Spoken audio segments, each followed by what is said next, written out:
Welcome to China in Focus. I'm Paul Graney, in for Tiffany Meyer. Our top story. Taiwan responding to China's latest military drills around the island.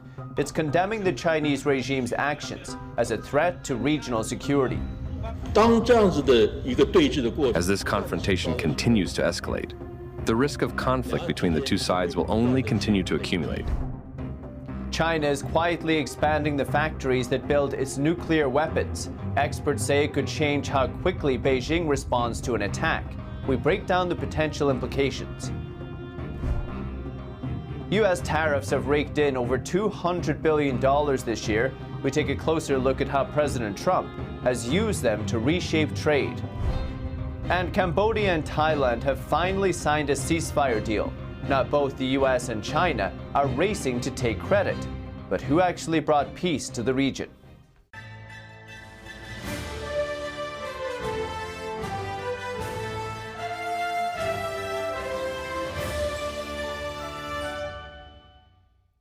All eyes on Taiwan. On Monday, Beijing deployed its military, surrounded the island, and carried out live fire drills.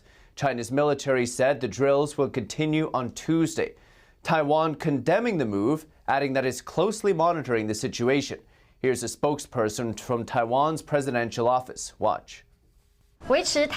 Our country expresses strong condemnation of the Chinese authorities disregarding international norms and using military activities and means to threaten neighboring countries.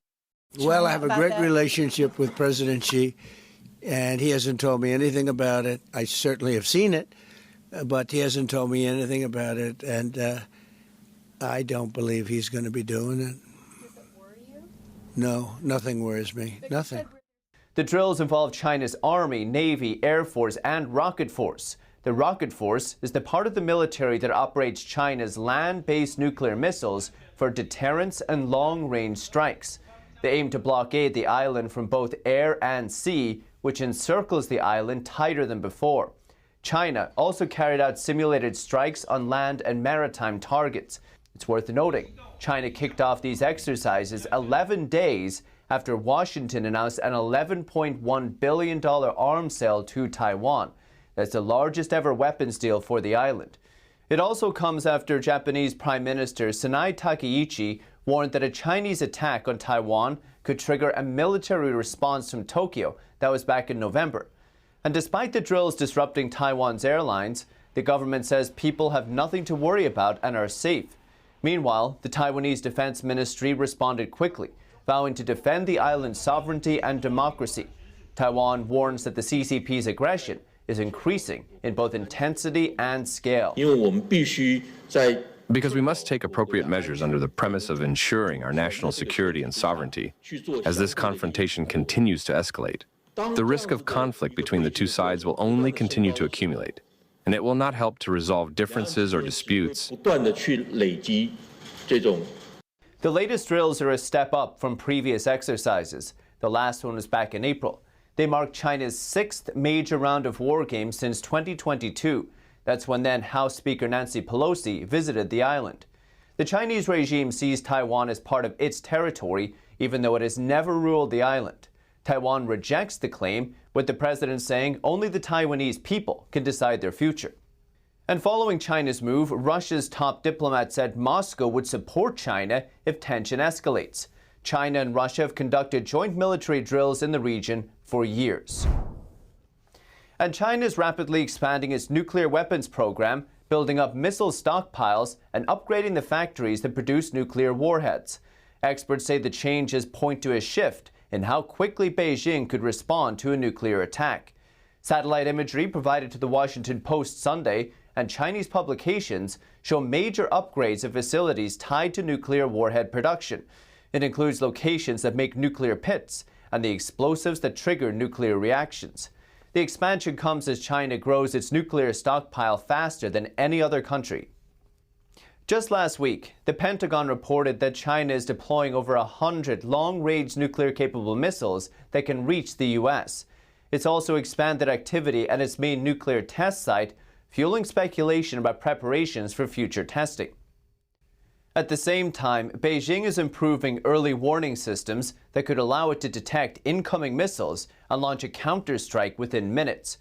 It's a major shift from its long-standing policy of delayed retaliation.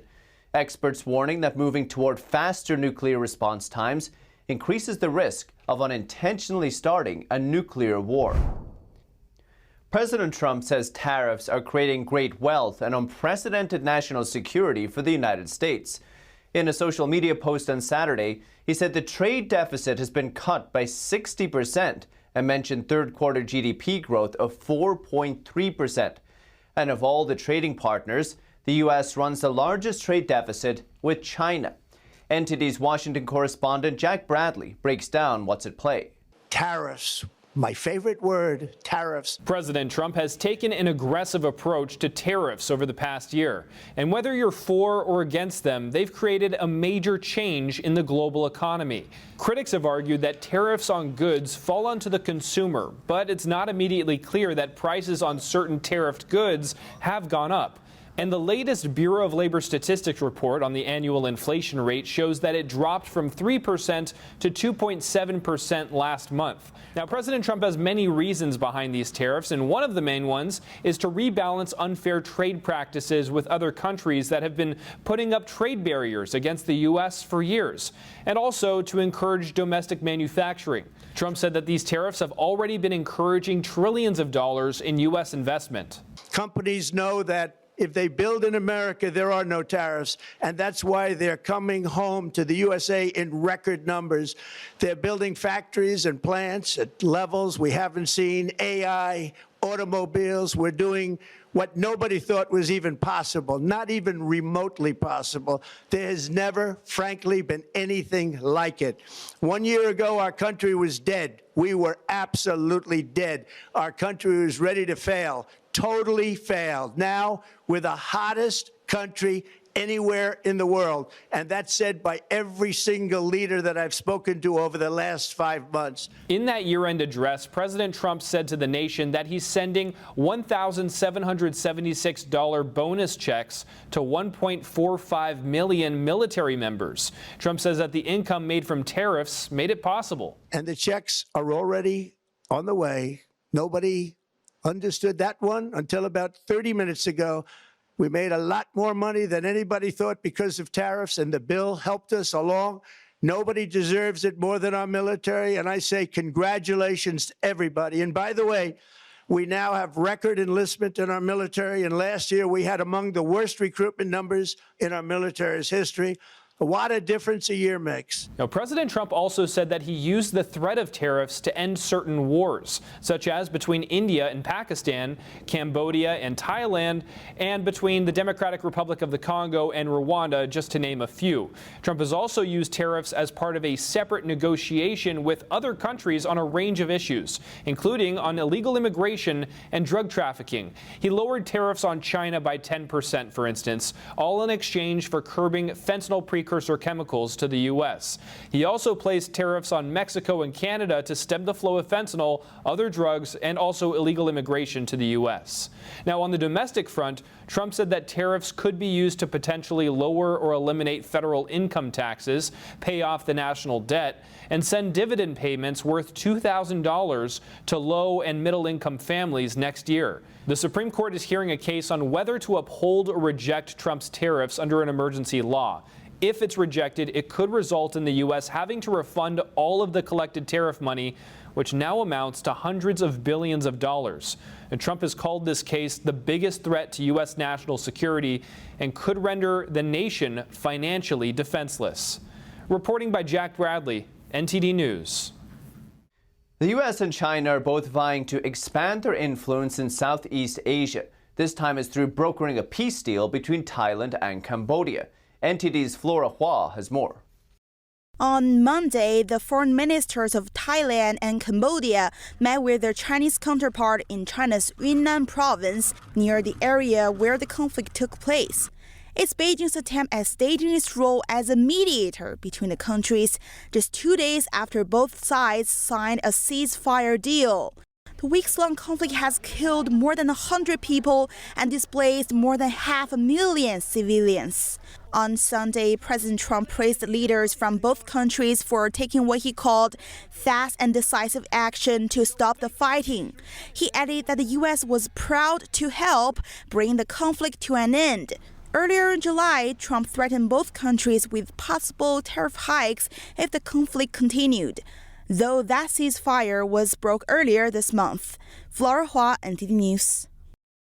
And coming up, the U.S. is racing back to the moon as competition with China heats up. Beijing vowing to land astronauts within 5 years. We break down where both countries stand in this new space race after the break, here on China in Focus. Welcome back to China in Focus. I'm Paul Graney. The Senate has confirmed billionaire entrepreneur Jared Isaacman to lead NASA. It comes as the Trump administration pushes to return Americans to the moon as quickly as possible amid growing competition from China. Beijing has pledged to land astronauts on the moon by 2030. So where do the U.S. and China stand in the new space race?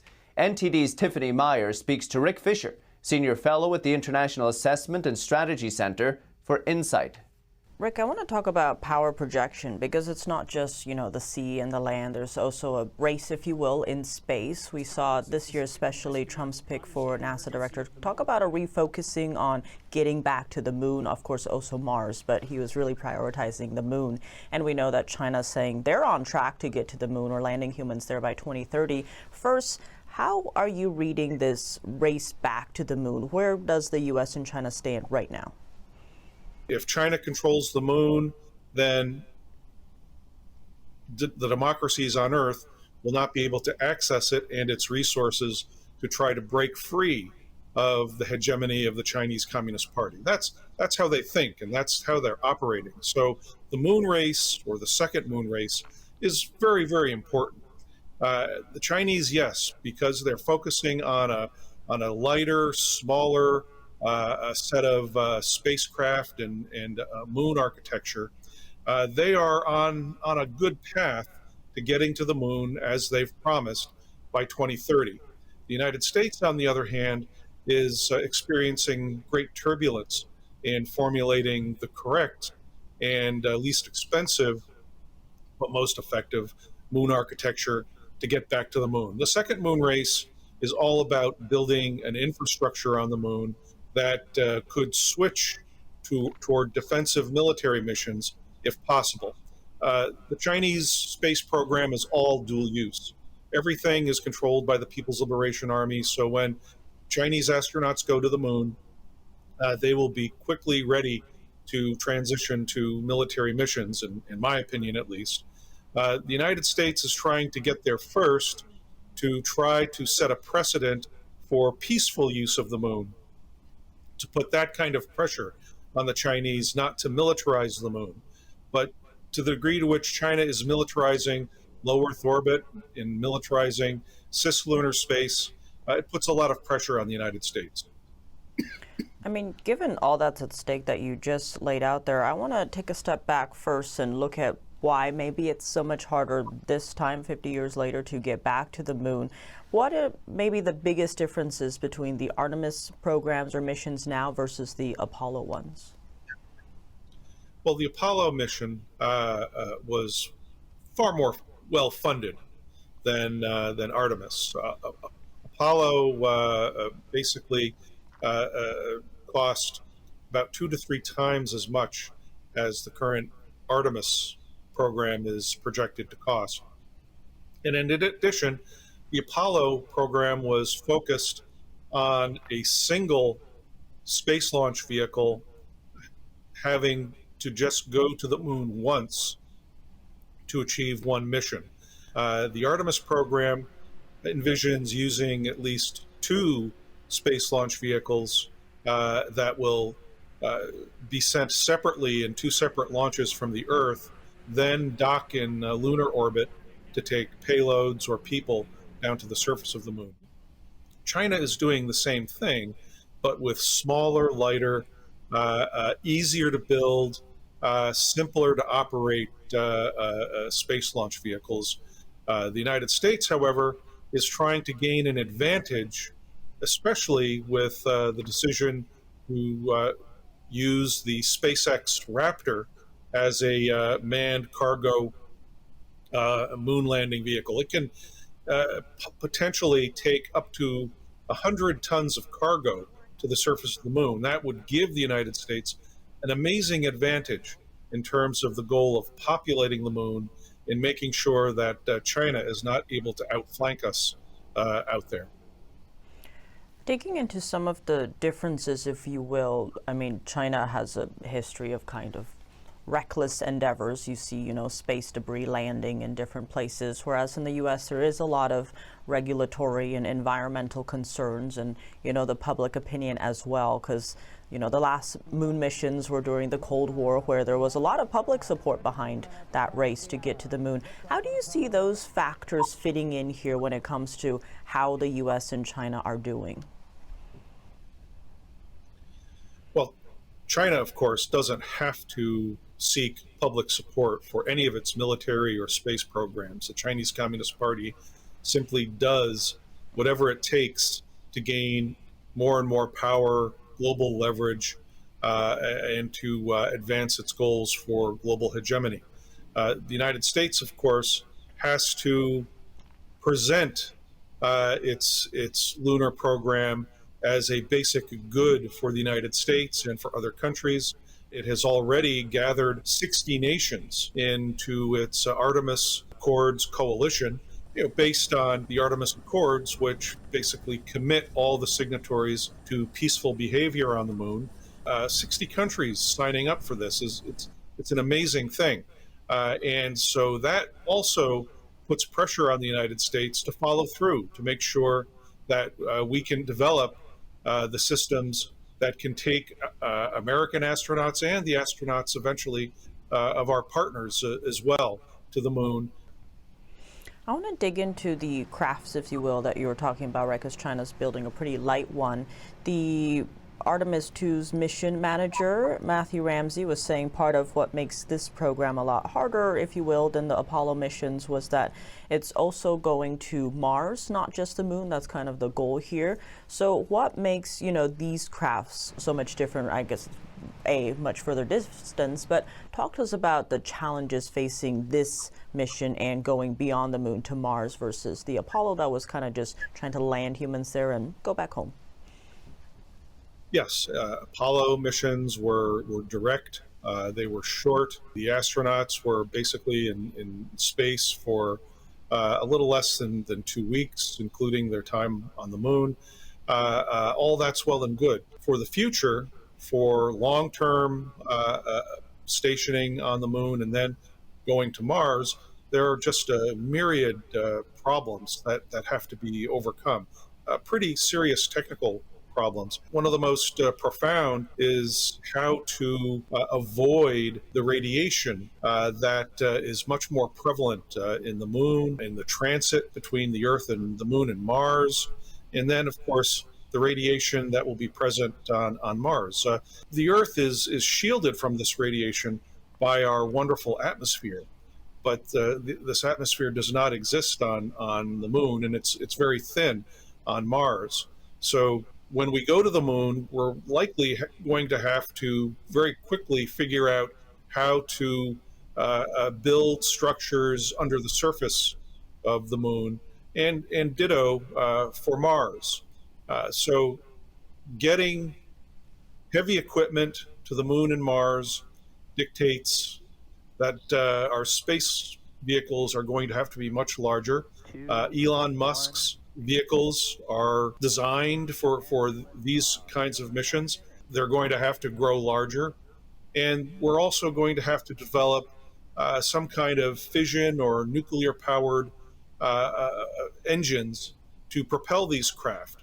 A reliance on chemical based propellants, while be manufactured from minerals and resources that we can gather on the moon and Mars, nuclear-powered systems will be able to produce far greater thrust, and by simply flying much faster, reduce the time and radiation exposure in transit between the Earth and Mars, and help to solve at least that one problem.